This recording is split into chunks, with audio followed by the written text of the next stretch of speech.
Good morning folks, it's Tuesday the 8th of February 2022 and it's time for another SNP Peter Reid Mythbuster. In these videos we bust the myths surrounding Scottish independence, and this week we're going to bust the myth that our pensions are under threat in an independent Scotland.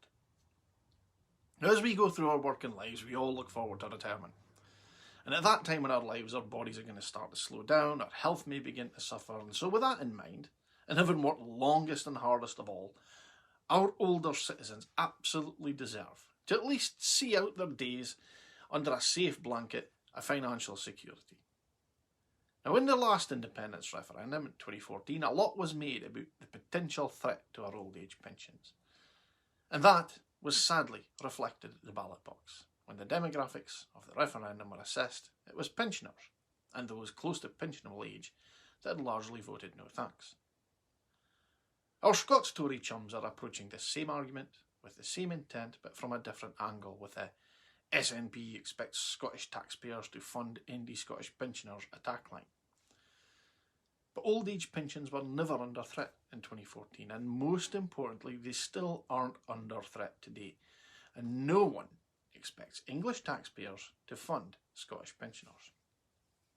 Now, this is a big subject, so it will have two separate videos. This week we're going to explain to you why your pension is safe in an independent Scotland. Next week we're going to show you why pensioners will actually be exponentially better off post-independence. But first we need to reassure you that your pensions are safe.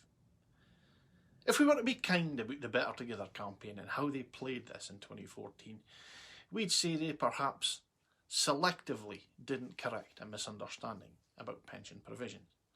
However, if we were to be brutally honest about it, they actually told flat-out lies.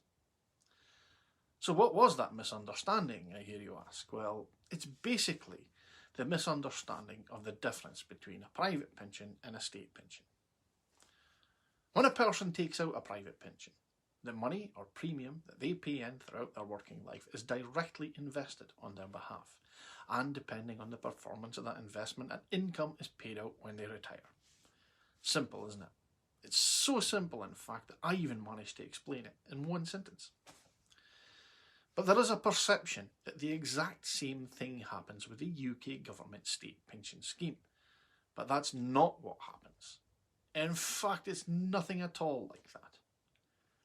When a person contributes to the UK state pension, the money, part of their national insurance contributions that they pay throughout their working life, is actually used to directly finance the incomes of current state pensioners.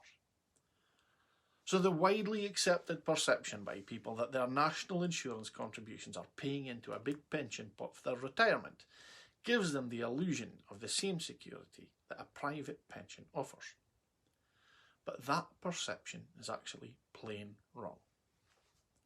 In reality, paying into the system gives pensioners entitlement to access the national insurance contributions of the current working age population to fund their retirement. So put simply, my mum and dad's national insurance contributions throughout their working lives actually entitle them to access my contributions from today. Someone who has paid enough into the UK pension scheme is a UK pensioner, no matter where they live.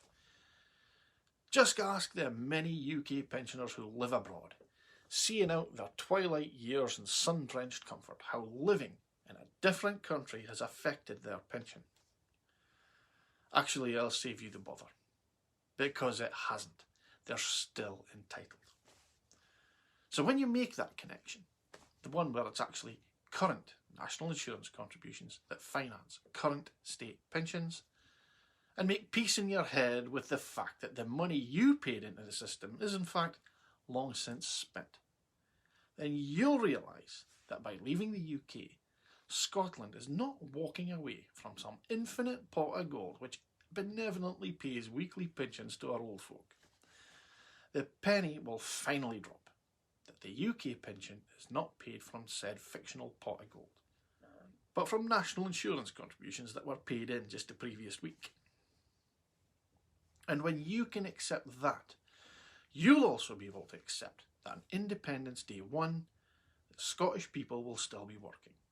they'll still be paying independent Scottish taxes and independent Scottish national insurance. Then you'll be able to accept that your entitlement to a state pension is not under threat in an independent Scotland.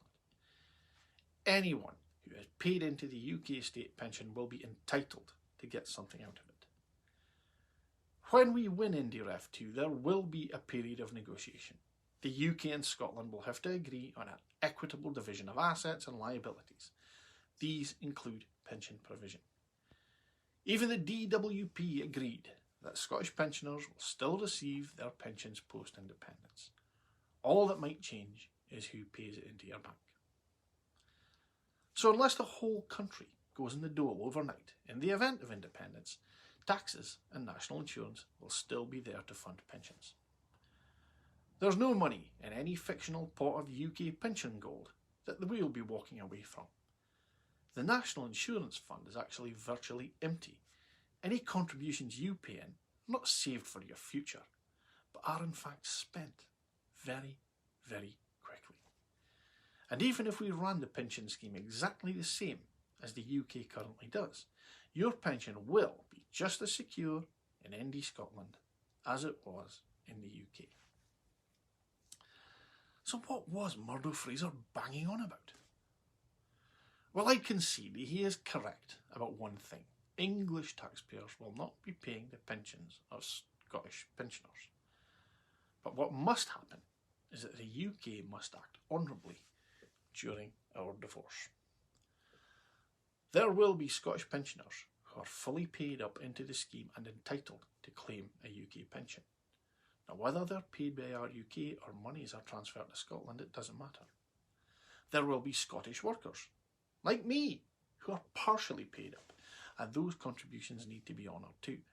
Again, whether they're honoured by our UK or transferred to Scotland. The Scots Tories' favourite expression is divisive referendum, but it's not the SNP who are trying to cast this issue as England versus Scotland. It's telling that when we say our UK, that Murdo and the Scottish Tories conflate that with England. It's also quite telling that Murdo and his chums are more concerned about securing an equitable outcome for England than they are about securing an equitable outcome for Scotland.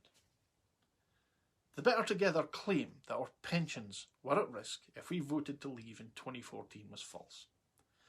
And as Murdo and his friends are still trotting this one out, we have to tell you it's just as false a claim today as it was 7 years ago.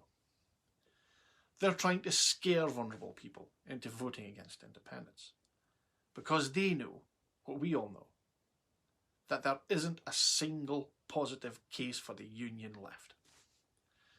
So folks, thanks for watching this video. Please feel free to share it with anyone you like, especially any sceptical pensioners that you may know.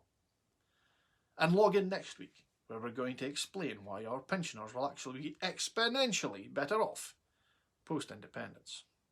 Cheers.